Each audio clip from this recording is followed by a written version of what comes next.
Ok, vamos a iniciar entonces. Bueno,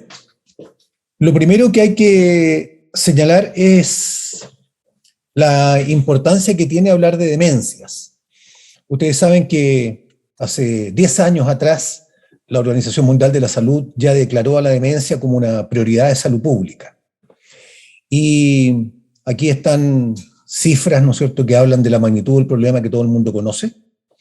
Hoy día hay una cantidad bien importante de personas que sufren, que padecen este problema, y esta cantidad de personas se va a triplicar para el año 2050. Nosotros en nuestro país hace un par de días conocimos resultados de la encuesta de envejecimiento que hace nuestro Instituto Nacional de Estadísticas, y se definió que Chile va a envejecer muchísimo, está en una etapa de envejecimiento avanzado, de tal modo que para el año 2050 un tercio de las personas que tienen más de 60 años van a estar viviendo en Chile. De tal modo que, como sabemos que la demencia es una enfermedad edad dependiente, el desafío que tenemos hacia adelante es realmente mayúsculo. Y tal como dice aquí en esta diapositiva, la inmensa mayoría de las personas que sufren de demencia, desgraciadamente, y esto está vinculado a las políticas sanitarias de cada país, viven en países que tienen menos ingresos. Y esto, como todo el mundo sabe, implica enormes costos para el propio país, para las comunidades locales y, por supuesto, para la familia.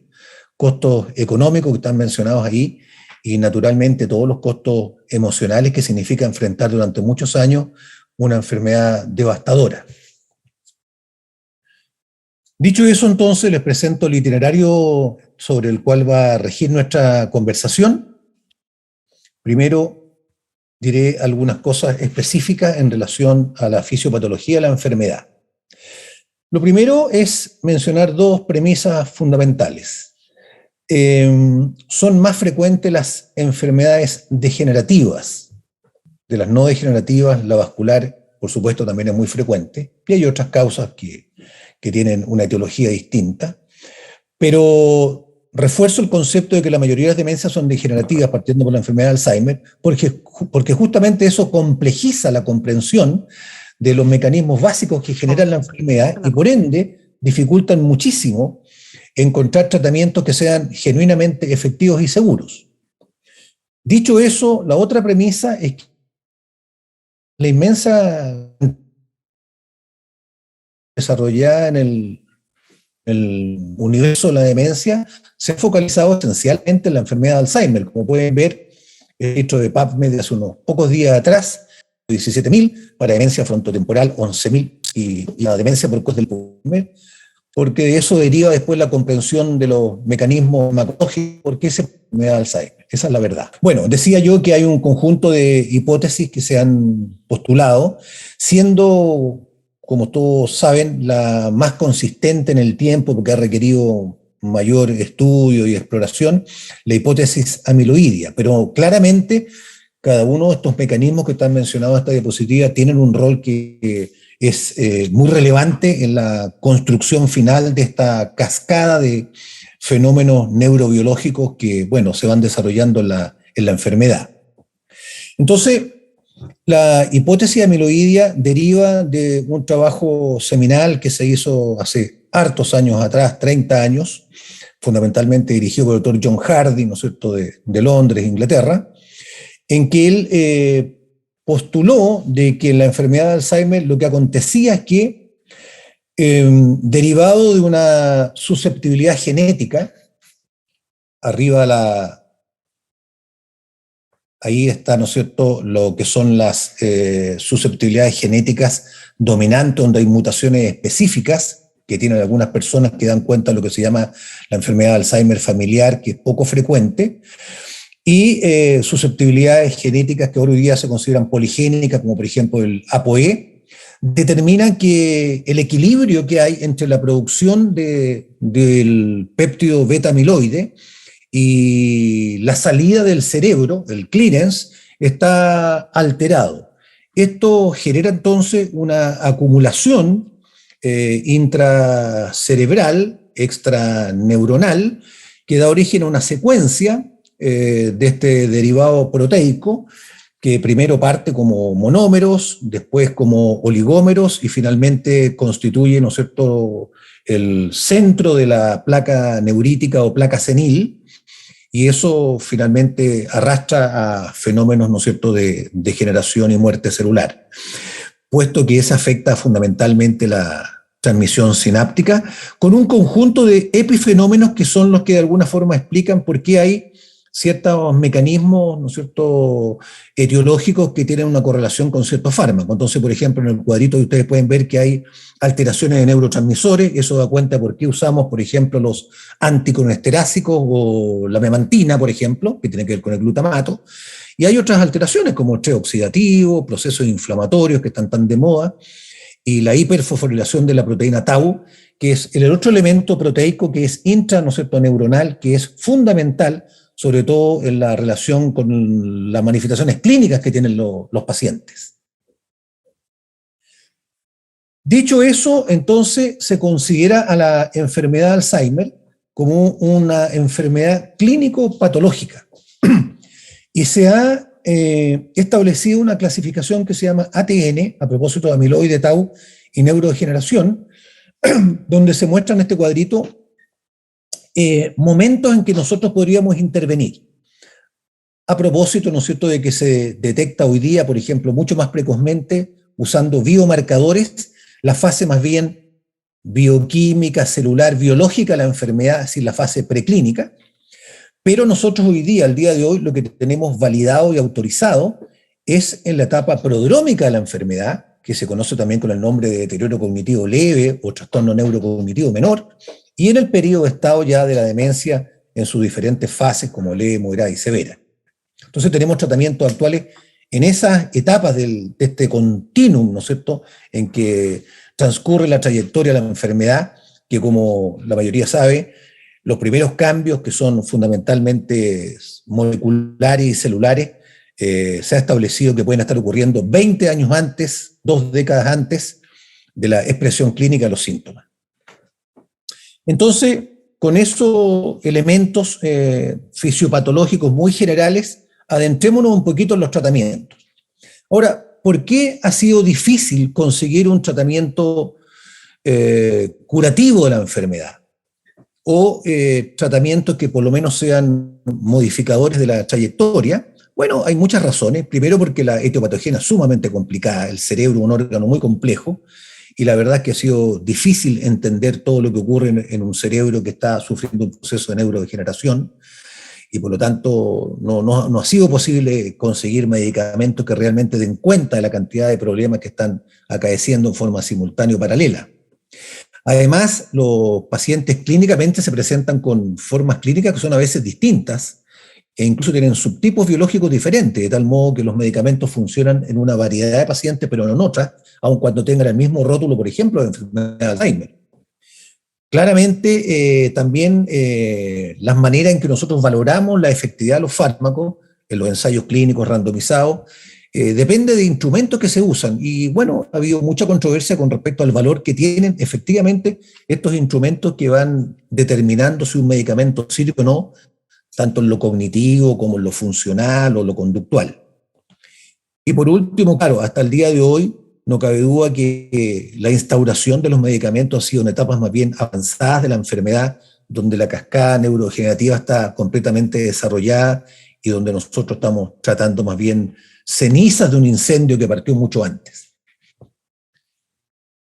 Lo otro que es relevante es que todavía, a pesar de que el tema de la demencia lleva en la palestra científica, en la discusión, ya casi 50 años, ¿no es cierto?, después de la declaración que hizo el doctor Robert Katzmann hace muchos años atrás, en la década del 70, cuando la actriz, ¿no es cierto?, Rita Hayworth presentó sintomatología de la enfermedad. Ha habido una frenética investigación, pero de todas maneras las proporciones son distintas. Fíjense ustedes que esta semana, por ejemplo, registrando en PubMed, para cáncer hay 4.700.000 publicaciones científicas. Para demencia en total hay 253.000, cuando uno pone esa palabra, de tal modo que todavía queda un amplio terreno que explorar y que investigar, y el estudio de la demencia podríamos considerarlo que todavía es relativamente nuevo e incipiente, así que por eso mismo hay muchísimas preguntas más que respuestas todavía. Entonces, en lo que está sucediendo al día de hoy, hay que tener presente que ha habido una sucesión de fracasos a través del tiempo, y como dice ahí, en la última década, una cantidad enorme de fármacos de diferente origen y con diferentes mecanismos y con diferentes targets han fracasado sistemáticamente. En el año por lo menos 2021 hay una cantidad de agentes que están en desarrollo en diferentes fases. La mayoría de ellos, como ustedes pueden ver, el 61% son fármacos que pretenden ser modificadores de la enfermedad. Y esto a la derecha, ahí se pueden ver, todavía siguen siendo la mayoría, casi un 30% antiamiloidio por la hipótesis amiloidia, que en opinión de toda la comunidad científica, obviamente no alcanza a explicar toda la etopatogenia de la enfermedad, pero que tiene algún rol, eso nadie lo podría discutir. Entonces, aquí está la cantidad de drogas y agentes distintos. Como ustedes ven, la mayoría son modificadores con la pretensión de modificar la enfermedad, pero hay muchísima investigación en desarrollo con fármacos con agentes muy disímiles,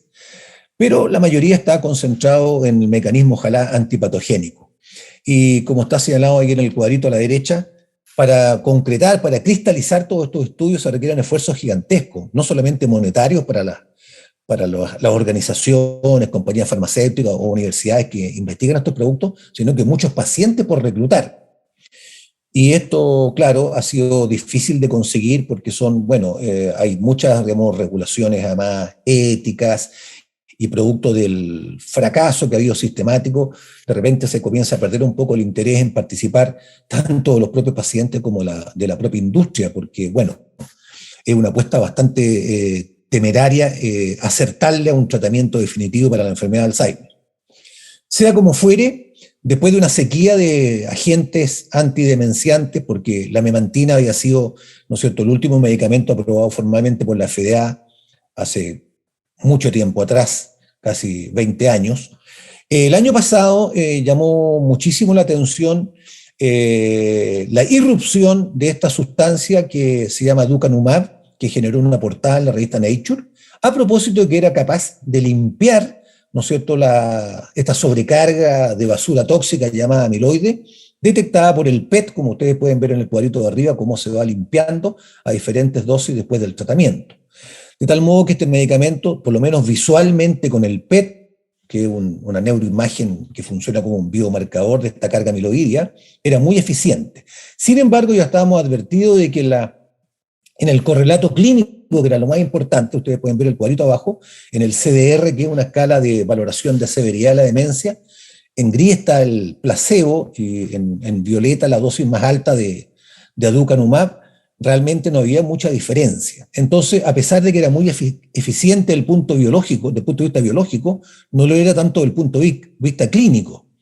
Sin embargo, el año pasado, hace un poco más de un año, se aprobó finalmente, por una aprobación rápida por la FDA, esta sustancia que tiene nombre comercial Aduhelm, y se dijo textualmente en todos los círculos, estamos entrando en una nueva era, ¿no es cierto?, de la terapia molecular de la enfermedad de Alzheimer.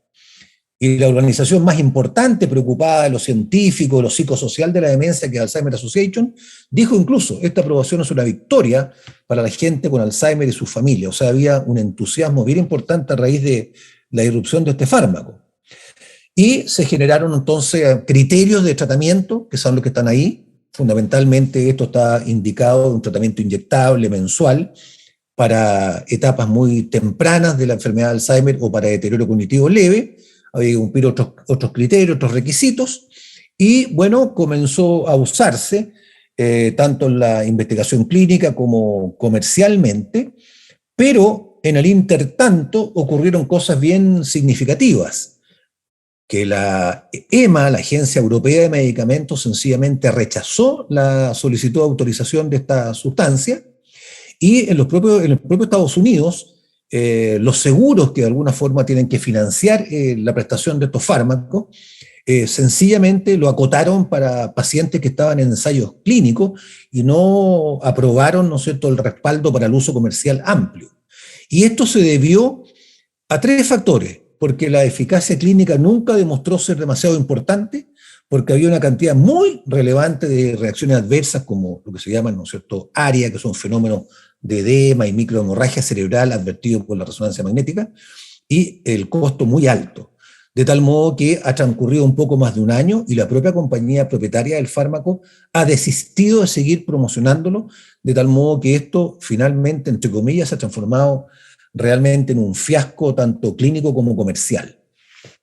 Y esta fue la vedette el año pasado.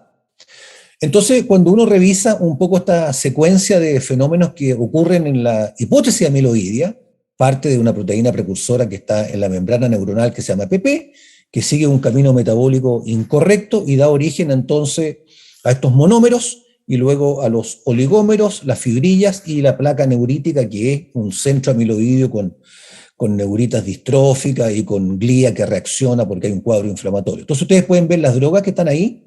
Solanezumab, por ejemplo, Gantenerumab, el Aducanumab que recién hablé, y arriba entonces aparece el Donanemab y el Lecanemab. Entonces esto lo exhibo porque, como dice ahí a la derecha, en la última conferencia internacional de enfermedad de Alzheimer, se comunicó esto a través de Alzheimer Association, ¿no?, que se esperan resultados tanto de Lecanemab como de Gantenerumab, ¿no es cierto?, a fines de este año, y se anticipan probablemente aprobaciones aceleradas para el primer semestre de 2023 de dos sustancias nuevas, que son el Donanemab y el Lecanemab. Seguramente muchos de ustedes supieron ayer en las noticias que dos compañías, ¿no es cierto?, una japonesa y una americana, habían anunciado que el Lecanemab produce una reducción del 27% del deterioro clínico, cognitivo, en un seguimiento, ¿no es cierto?, prolongado de pacientes que están usando esta sustancia. Pero esos resultados todavía no están publicados, se comunicaron desde el punto de vista periodístico, pero todavía no hay un evento científico donde se hayan mostrado los resultados, así que estamos en la expectativa. Pero este es un poco el plan que tiene la FDA con respecto a estos nuevos anticuerpos monoclonales que funcionan eliminando, ¿no es cierto?, esta sobrecarga tóxica de amiloide. Entonces el Donanemab, que es el candidato más probable para que sea la droga nueva que se va a aprobar. Aquí se muestra, ¿no es cierto?, un ensayo fase 2, la diferencia que se produce en un score cognitivo global versus el placebo, que no es una diferencia cognitiva demasiado extraordinaria, pero es llamativo que el Donanemab, siendo un agente antiamiloideo, también disminuyó, como dice ahí, los ovillos de tau, porque parece ser que la secuencia de aparición de tau es posterior al amiloide, de tal modo que si uno corrige lo amiloideo, de alguna forma influencia, ¿no es cierto?, lo que va a pasar posteriormente con el amiloide. De tal modo que esta sustancia, el Donanemab, también está bajo el rótulo de terapia avanzada y lo más probable es que se pueda aprobar el próximo año. Lo interesante, como decía, con respecto al Donanemab, aparte de que disminuye a la izquierda en la carga amiloidea visualizada con PET, también ha logrado impactar en un biomarcador ahora en sangre que se llama fosfatau 217, donde ustedes pueden ver, ¿no es cierto?, la diferencia que se produce en la caída, ¿no es cierto?, bien especial, de este biomarcador que de alguna forma señala una presencia anómala de una tau fosforilada y que hoy día se considera un biomarcador con validez clínica y también en la investigación, de tal modo que esta sustancia, el Donanemab, produce efectivamente efectos biológicos que es visible tanto en el PET como en un biomarcador plasmático. Y el Lecanemab es el otro agente, ¿no es cierto?, antiamiloideo, anticuerpo monoclonal humanizado, que es de la compañía, de otras compañías, no de Lilly, sino que de Biogen y de Eisai, que es la que generó esta noticia hace un par de días, en el sentido de que ellos decían que en un primer estudio, que todavía no ha sido reportado oficialmente, además influiría en lo cognitivo, disminuyendo un 27% el deterioro cognitivo de los pacientes. Aquí se muestra con Lecanemab el impacto que tiene sobre el PET, la neuroimagen PET, como marcador amiloideo, donde a diferentes dosis, uno se lo compara con placebo, hay una caída que es bastante llamativa en dos formas de valoración del PET. De tal modo que, sumando y restando, es probable que el próximo año nosotros contemos con dos agentes nuevos, el Donanemab y el Lecanemab, si este curso de acción, ¿no es cierto?, continúa sin sorpresas. Otra sustancia que viene detrás es el tramiprosato, que es un OALS 801, que es un bloqueador justamente de la transformación que tiene los monómeros de beta amiloide en oligómeros que serían teóricamente los tóxicos. Se especula mucho acerca de cuál es la fracción del amiloide beta que está mal plegado y que llega a una condición de insolubilidad, cuál es realmente la fracción que produce el daño, diríamos, finalmente cognitivo, pero el tramiprosato se ha mostrado también eficaz en bloquear esta formación de oligómeros, por lo tanto, la compañía propietaria tiene mucha esperanza de que esto finalmente avance también positivamente. El estudio que está desarrollando se llama Apolo y está concentrado exclusivamente en aquellas personas que tienen ApoE44, que son las personas que tienen mayor, ¿no es cierto?, riesgo predictivo de convertirse porque es un gen de susceptibilidad. Básicamente son personas que tienen enfermedad de Alzheimer muy temprana y que tienen realmente una enfermedad de Alzheimer porque tienen este sello genético de riesgo. Sin embargo, todo esto que estoy conversando yo con respecto a agentes antimiloideos, que es lo que ha colonizado en el último tiempo las novedades del tratamiento anti-Alzheimer, de alguna forma colisionan con esta noticia que surgió no hace mucho tiempo atrás, en un número de julio de la revista Science, que es la revista probablemente más prestigiosa en el mundo científico, donde se hacía mención a que el trabajo que de alguna forma cambió el paradigma de cómo se comprendía la cascada amiloidea, fue este trabajo que hizo un grupo liderado por el investigador Sylvain Lesné, donde se decía en forma taxativa que un aspecto específico de esta proteína beta-amiloide, con un ensamblaje particular, que ese era un oligómero que ellos llamaron A-beta-56, era la causa del deterioro de memoria. Entonces se había logrado focalizar cuál era exactamente el oligómero que producía el daño cognitivo, que es lo que a nosotros los clínicos nos interesa. Este estudio, como aparece ahí, ha sido citado una cantidad infinita de veces, pero desgraciadamente en una revisión que se hizo, se encontró que había mucha manipulación de datos, fundamentalmente de imágenes, lo que se consideró fraudulento, y esto ha caído, ¿no es cierto?, esta publicación ha caído en un descrédito tremendo, lo que de alguna forma le hace daño a la hipótesis amiloidea, porque esto que se pensaba que de alguna forma sustentaba esta hipótesis, de alguna forma se ha derrumbado. Entonces, pasándose a otro escenario de agentes antidemenciantes, de los nuevos que probablemente puedan venir, algo que es bien interesante, un poquito extravagante todavía, es que en China, en el año 2019, se aprobó por la FDA local china esta sustancia que se llama oligomanato, GB971, para enfermedad de Alzheimer leve a moderada. Esta sustancia es una sustancia que deriva de algas marinas y que tiene una acción estabilizadora de la flora intestinal. Actúa como una especie como de probiótico. Ustedes saben que hay toda una teoría inflamatoria, infecciosa, donde en el eje intestino-cerebro, donde, bueno, se están intentando nuevas alternativas terapéuticas. Esta sustancia, el oligomanato, este es un estudio presentado en una publicación, ¿no es cierto?, de circulación más bien en China. No hay estudios todavía en revistas occidentales, en fases clínicas randomizadas, donde se demuestra que en el ADAS-Cog, que es el instrumento de valoración por excelencia para ver el cambio cognitivo, había una diferencia en los sujetos que usaban placebo versus la droga. Así que la FDA le solicitó a la compañía china, que se llama Green Valley, que hiciera un estudio formal fase 3 amplio con otras poblaciones, con otras etnias, para efectivamente intentar corroborar los datos que, ¿no es cierto?, estos colegas chinos han informado como efectivos y seguros. Así que ahí estamos un poco a la expectativa. Otra sustancia que se ha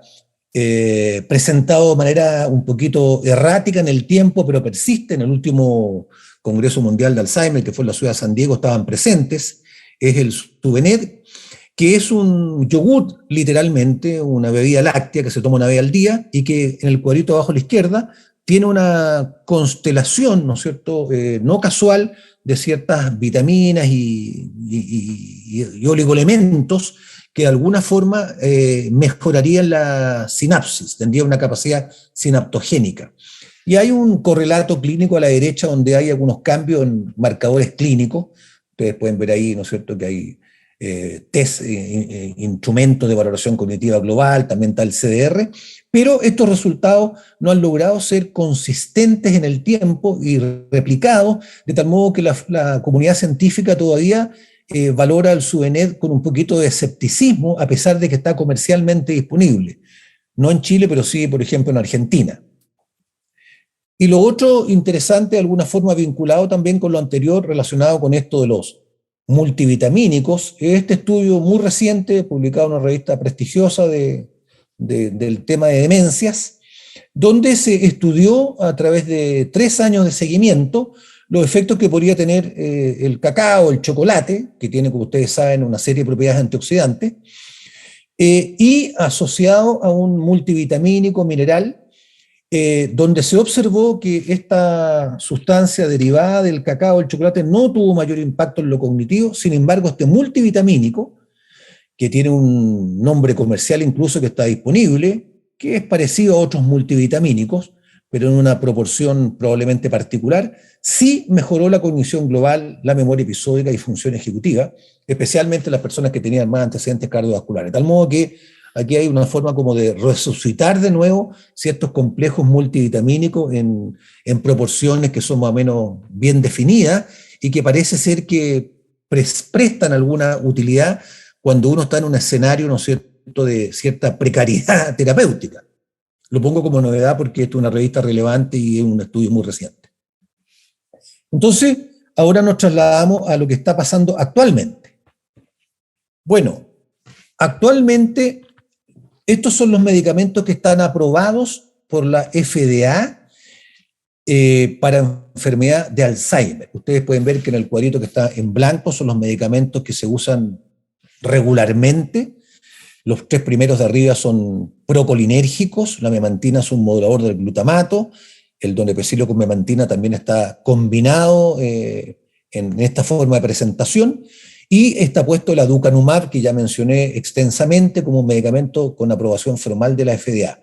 Y hay otros 2 medicamentos que están aprobados, uno es el suvorexan, que es un medicamento de aprobación reciente, que tiene que ver con la acción de la orexina en el cerebro, es un agente hipnótico que está comercialmente disponible incluso en Chile y que está autorizado formalmente para los trastornos del sueño en la enfermedad de Alzheimer. Y también la tacrina, que fue el primer agente procolinérgico que se descubrió y que dio origen y abrió la puerta para los otros medicamentos anticolesterásicos, el Cognex. Lo alcanzamos a usar un tiempo, era un medicamento muy tóxico, tenía muchos inconvenientes, pero fue el medicamento pionero que generó toda una preocupación por esto de la hipótesis colinérgica, la enfermedad de Alzheimer, porque no cabe duda que en el cerebro de los pacientes con enfermedad de Alzheimer, uno de los problemas que existe es una disminución crónica de la acetilcolina, pero claramente eso es un eslabón más de una maquinaria muy compleja. Entonces, cuando uno piensa en estos medicamentos, uno dice primero que nada, a propósito de cierto nihilismo que existe con respecto a la utilidad, si estos medicamentos hacen efectos o no. Entonces uno recurre a ver qué estudios existen para demostrar que por lo menos atraviesan la barrera hematoencefálica y producen efectos en el cerebro. Eso es lo primero que uno se plantearía y se preguntaría. Bueno, hay hartos estudios realmente, yo puse algunos representativos con diferentes agentes anticolesterásicos procognitivos, con ribastigmina, con donepezilo, y por último también con memantina, en que cada uno a su manera, en estudios, ¿no es cierto?, más básicos, con técnicas más sofisticadas para evaluar el impacto que tienen en la estructura-función, todos estos medicamentos sí producen cambios objetivos, medibles, cuantificables, de tal modo que llegan al cerebro y producen algunos efectos. Ahora hay que ver si eso se traslada a la cuestión clínica. Entonces, cuando uno va a lo clínico, bueno, en medicina la verdad es que hay muchas verdades, depende, ¿no es cierto?, del cristal con que se mire. Las únicas ciencias exactas son las matemáticas, parece ser. Entonces hay mucho debate, mucha controversia con respecto a la utilidad, pero cuando uno recurre, por ejemplo,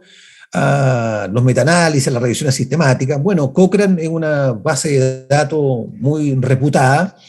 que hace análisis de las drogas, y ustedes pueden ver aquí, por ejemplo, en el caso de ribastigmina versus placebo, esto es en el ADAS, que es un instrumento cognitivo, los estudios publicados con ribastigmina versus placebo son todos consistentes con utilidad del agente terapéutico.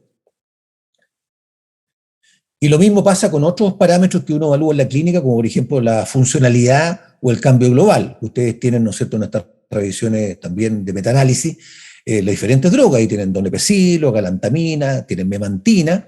y ustedes ven que los estudios favorecen, ¿no es cierto?, la acción de la droga por sobre el placebo. Lo mismo pasa con respecto al cambio global. De tal modo que cuando se analiza críticamente, por lo menos la evidencia dura de lo publicado, uno se encuentra con que estos agentes sí producen cambios que a lo mejor cuantitativamente no son, ¿no es cierto?, tan importantes como uno quisiera, pero hay una diferencia entre tratar a los pacientes y no tratarlos. Pongo esta diapositiva porque también tiene que ver con otras exploraciones que se hacen en torno a la utilidad de estos fármacos, por ejemplo, en la sobrevida. Claramente los pacientes que se tratan en cualquier circunstancia, pacientes nuevos diagnosticados con demencia o todos los pacientes con demencia, bueno, la sobrevida es mayor claramente en las personas que usan estos agentes terapéuticos versus los que no lo usan. Los que están en tratamiento con esta droga, cualquiera de ellas, estos son estudios muy grandes, esto se hizo con alrededor de 400.000 personas en Medicare, dan esa información de que de alguna forma estos agentes impactan en la funcionalidad y en la calidad de vida que determina que tengan una mayor sobrevida que los sujetos que no son tratados.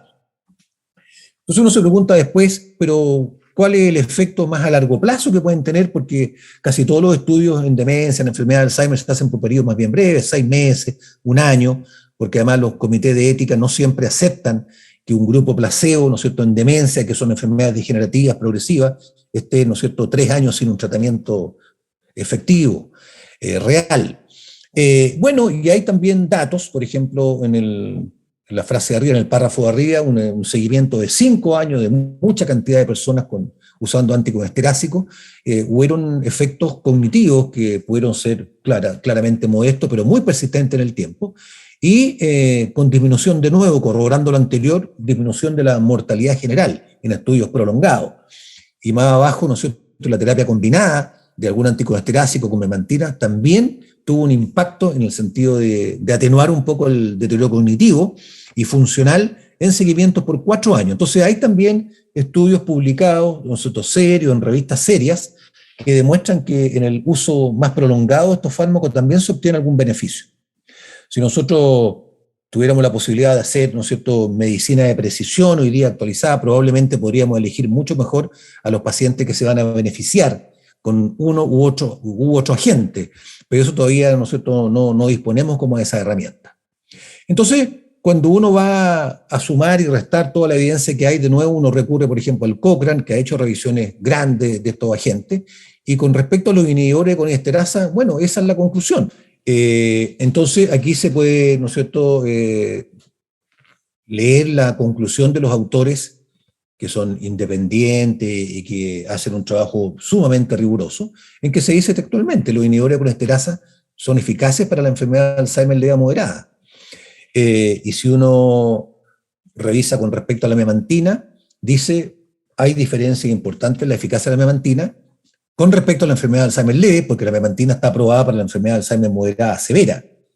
moderada grave, y que hay un beneficio clínico que puede ser aislado, ¿no es cierto?, de la memantina, y que es independiente, reitero, con respecto al uso simultáneo o no de un anticolesterásico. De tal modo que en las revisiones objetivas, neutrales, imparciales, también hay una opinión, ¿no es cierto?, que favorece la prescripción de estos fármacos. Ahora, cuando uno prescribe estos fármacos, que son agentes disponibles al día de hoy, desgraciadamente no se ha tenido éxito en incorporar drogas nuevas que realmente cambien el escenario en forma así dramática, drástica. Tenemos que nosotros optimizar el uso de los agentes actuales, porque la demencia nos espera, los pacientes, los familiares, a uno, ¿no es cierto?, lo demandan, lo exigen, ¿no es cierto?, que uno tome medidas y que de alguna forma haga algún tipo de intervención que solucione por lo menos parcialmente lo que está ocurriendo con su ser querido. Entonces, una cuestión que es clave de recordar es que la titulación hay que respetarla en forma muy rigurosa, porque hay que tratar de alcanzar dosis máximas en tiempos más o menos predefinidos, a objeto que los pacientes no presenten intolerancia a cualquier agente terapéutico de esto. Entonces, una forma segura de lograr un efecto farmacológico es que la titulación sea lenta, que sea gradual, escalonada, pero que sí alcancemos dosis altas, porque esas dosis tienen más chance de ser efectivas desde el punto de vista terapéutico. Y cuando uno trata estos pacientes, hay que considerar agentes, ¿no es cierto?, otros agentes terapéuticos que se están usando, porque la polifarmacia a veces puede incidir a través de o sinergias o antagonismos, lo que estamos usando nosotros primariamente. Lo mismo pasa con las comorbilidades, que es muy importante. Cuando uno usa anticolesterásicos tiene que tener presentes las comorbilidades, por ejemplo, cardiovasculares, o cuando uno usa memantina, las comorbilidades renales. Y por supuesto siempre tener presente el rol que tiene inequívoco y que está coparticipando cualquier factor de riesgo vascular. Entonces, como esta presentación también tenía referencia a trastornos cognitivos, en general, hay que recordar que también hay trastornos cognitivos en condiciones que son no demenciantes. Entonces aquí pongo este cuadrito un cuadrito actualizado, en que está ahí, ¿no es cierto?, el déficit atencional del adulto, al medio de la esquizofrenia y después la depresión, donde también hay drogas que se han explorado para el componente cognitivo de estas condiciones. Porque también, claro, uno ve en la clínica, cuando uno ve trastornos de memoria, a veces, ¿no es cierto?, uno tiene vínculo con los psiquiatras, uno conversa de pacientes complejos y uno trata de sacarle algún provecho con medicamentos a estos trastornos cognitivos que se asocian a la patología psiquiátrica muchas veces primaria. Entonces ustedes pueden ver un conjunto de drogas que se usan, donde también está incluida, ¿no es cierto?, en la esquizofrenia, incluso hasta la memantina, que se puede emplear. Entonces, también para estas condiciones que son de la esfera de la psiquiatría, se pueden usar algunos medicamentos que podrían mejorar lo cognitivo en estos pacientes. Entonces, para terminar esta presentación, disculpen ¿no es cierto?, la interrupción que tuve en 2 oportunidades, decir 3 cosas fundamentales.